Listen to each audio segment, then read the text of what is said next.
going to be part 2 of making this mushroom rattle, and today we're going to assemble it. In order to sew this together, of course, we need all of our parts, and we also need a needle. You can choose either of these. I prefer this. I think it makes it a little bit neater, but it's up to you what gives you the best results. We're going to start by sewing the ground pieces to the ring.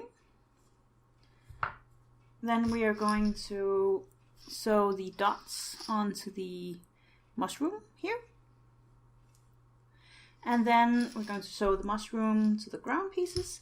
And then lastly, we're going to have some green yarn, and we're going to use that for the little grass pieces. Sewing these pieces together can be very simple. You can also find very complicated ways of joining two pieces of crochet together. The only thing I am doing is going from underneath the stitch, going up through it, then I go back in between here and go underneath the other stitch here. I think that is nice enough anyway for me. You do see the join, I'm not gonna lie. It's not completely perfect, and yeah, to me it's nice enough, and I don't need it to be better than this.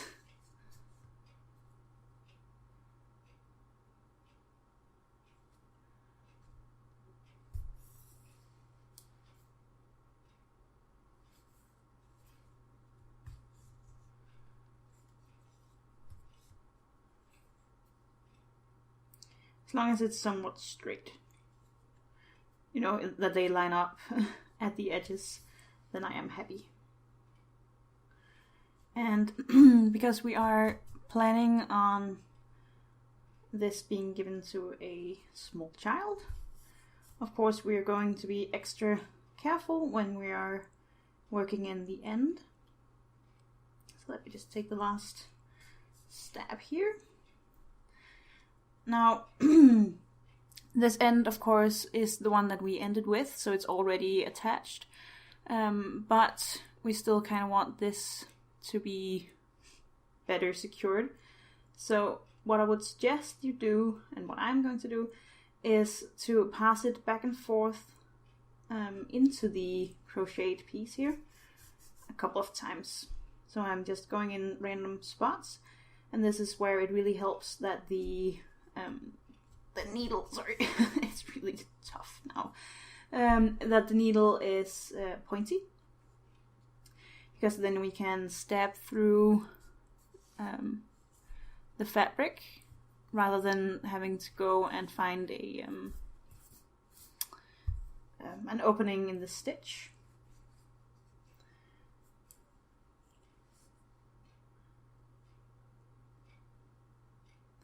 And of course I'm trying to do it so that it doesn't show, but it might show a little bit. So when I am confident that I have, here we go, that I have attached it securely, I am going to go outside here and just make a knot. And hopefully make it small enough that it disappears a little bit. And maybe just do a knot more. Like that. And then I want to go into these stitches here. I'm just going through the single crochet here.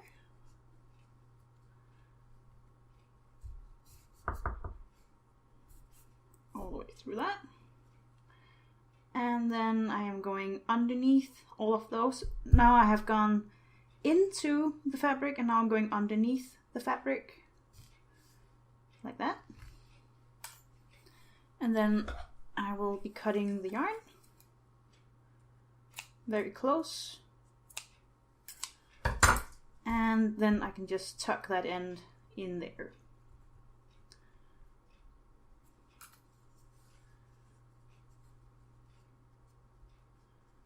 And hopefully that will make it stay. Now, you never know, and therefore you should always be careful, of course, to keep an eye on children playing with, well, anything, really.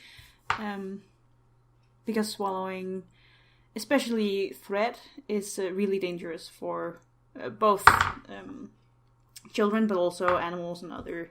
So if you're making this for a dog or something, it'll be the same thing. You really don't want them to swallow anything that has to do with yarn.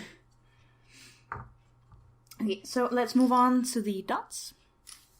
Okay, so before I start, I'm just going to place these dots and just see where we're going, just to give myself a little bit of a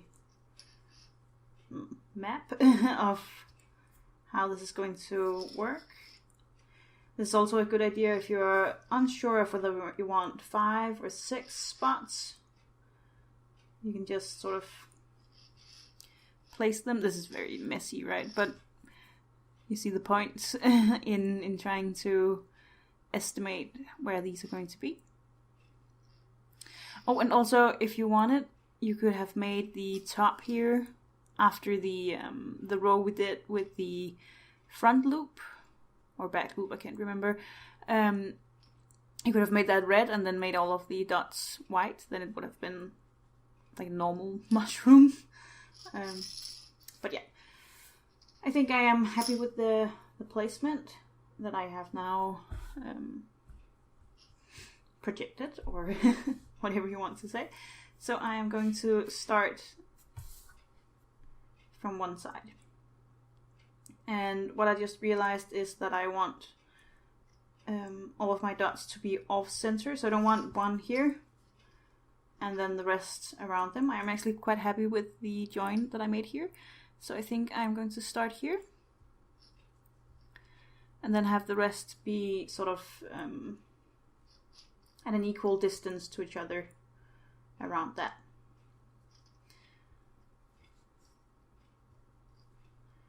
And all I'm going to do to attach this is to go into the white up through my red here and then around. Now this is from when we started, and rather than cutting that really close, I'm just tucking that underneath and hoping that it will stay in there. Again, to make the risk of unraveling a little bit smaller.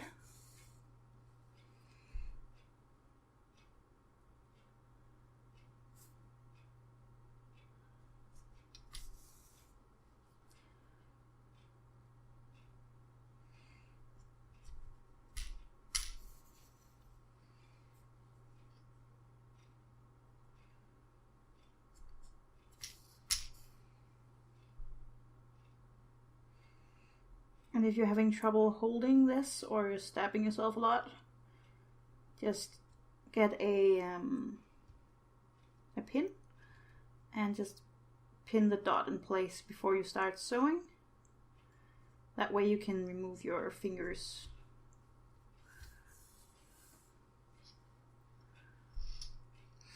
Now, when I've gotten halfway around, as I have now, because I don't really want to see where those stitches are, those not very pretty, so I'm going to just move the dot a little bit backwards over those stitches.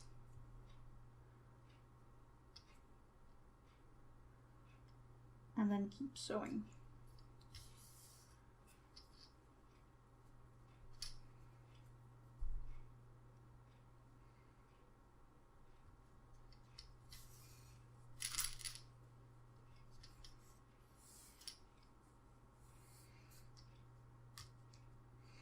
And I'll just continue doing that every time I take a new stab here.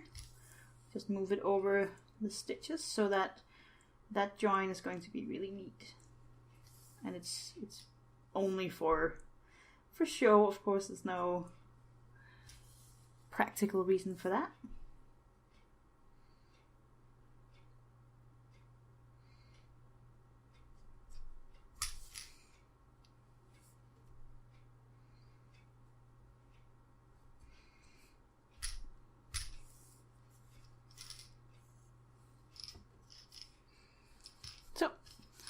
that is my dot attached, and just like before, I am going to go in here, go back and forth a little bit.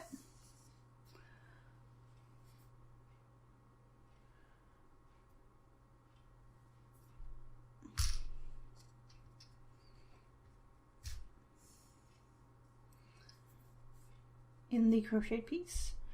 Then I am going to knot the end here, if that is even possible.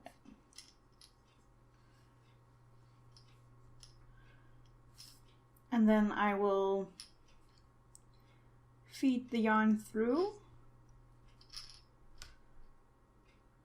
underneath, come up at some point. Of course I don't want my end to be poking out any of the white, so I'm staying with the dot here. And then I'm just cutting the yarn close. Now it's running underneath here a couple of times, so if I just work with it a little bit, that end is going to be to disappear, and then it's going to lay in here somewhere. And hopefully we will never see it. But if we do, we know that we can just tuck it back in there, because there is a long way until this is starting to unravel. So, do 4 more of those, and then we will move on to attaching the bottom here to the ring. The next part, I'm just making a little knot at the end here, and then I am getting my pieces. And what I want to do is just attach the entire flat bottom to one of these ground pieces. I think it should be this one. And of course I want to start by making sure that this yarn is secure. So I'm running it underneath here. And because I know I am going to cover this up, I can go back and forth here a couple of times, and you will never see that.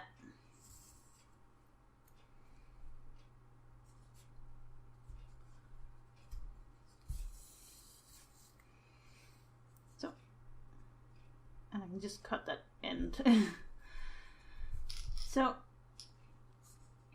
all I want to do is to go from underneath here and go up through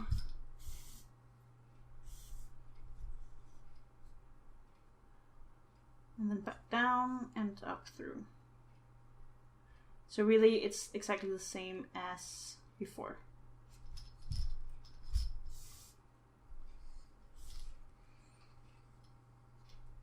Except of course that this is much more of a challenge, because everything is now, well, this is super stiff now, and this is just difficult to handle, and yeah. But it's not a very large job, so I'm sure you can get through it without giving up.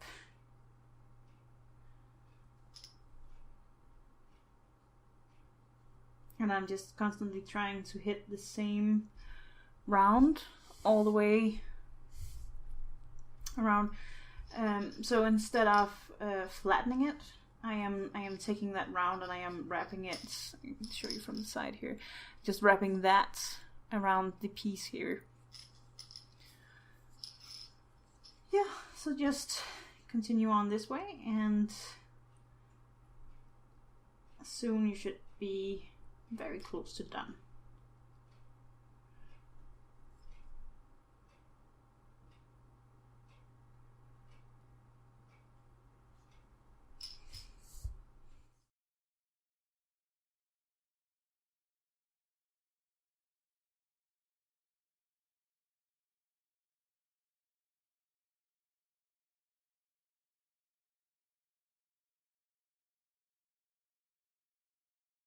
If you want to attach grass to this, what you'll do is you will go in and get the place where you want the grass to start, and then you will hook some thread through it,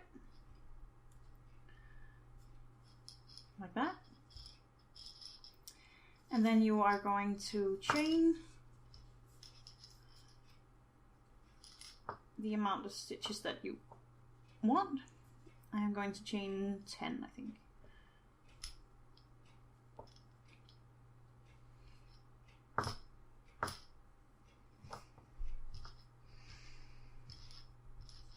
And 10.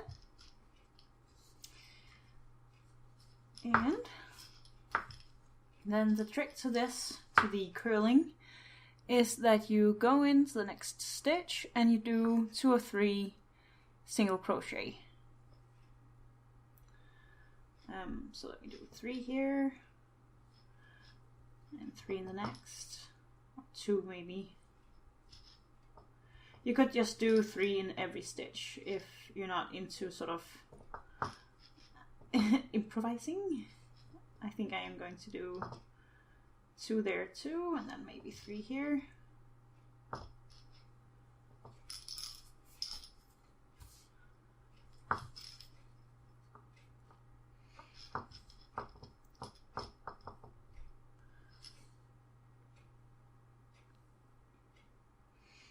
And then maybe 2 in the next. And you will see that making all of these extra single crochet is going to make it curl.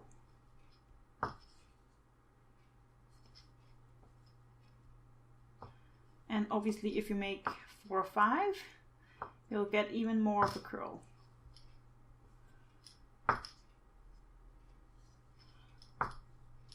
So, oops.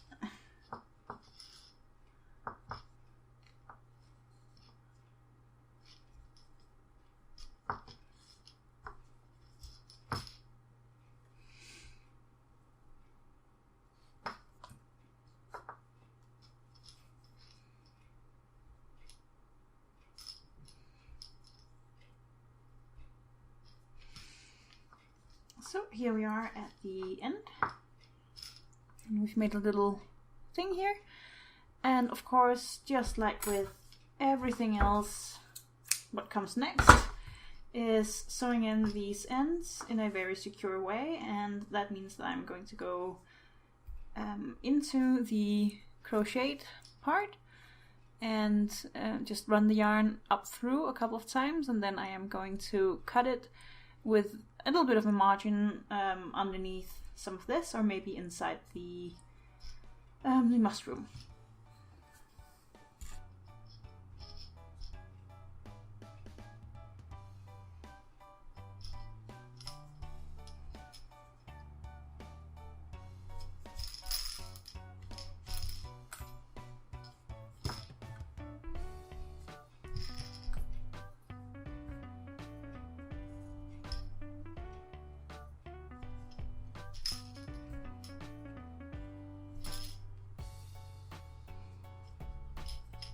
And of course you can sew as many and as few of these pieces on as you wish. I think it makes it a little bit more fun because they are sort of, you can sort of pull them. So yeah. Thank you so much for watching, and hope to see you again next Friday.